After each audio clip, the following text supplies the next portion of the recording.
السلام علیکم دوستوں، کیسے ہیں؟ امید کرتا ہوں سب ٹھیک ٹھاک ہوں گے۔ میں ہوں اٹس علی۔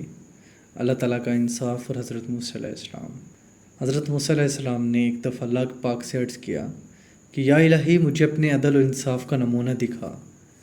فرمایا اچھا، فلاں مقام کی طرف چلے جاؤ، وہاں میرے انصاف کا نمونہ دیکھو۔ تو موسیٰ علیہ السلام اس مقام کی طرف چلے گئے جہاں چند درختوں کے جڑ تھے اور صاف پانی کا چشمہ بہہ رہا تھا۔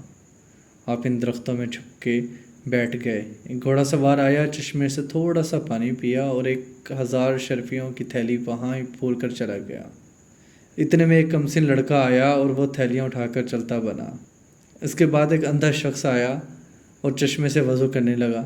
ادھر سوار جب تھوڑی دور پہنچا، اسے تھیلی یاد آئی تو فوراً پلٹ کر چشمے پر آیا اور اندھے سے پوچھا۔ اس نے کہا مجھے کوئی خبر نہیں، اس نے کوئی تھیلی نہیں اٹھائی۔ اس پر سوار کو غصہ آیا اور اس نے اندھے کو قتل کر دیا۔ تو حضرت موسیٰ علیہ السلام سب ماجرا دیکھ رہے تھے۔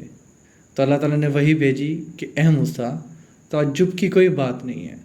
کمسن لڑکے نے اپنا حصہ پا لیا، کیونکہ گھوڑے سوار نے اس لڑکے کے باپ سے 1000 شرفیاں ظالماً چھینی تھیں، اور اندھے نے سوار کے باپ کو ناحق قتل کر ڈالا۔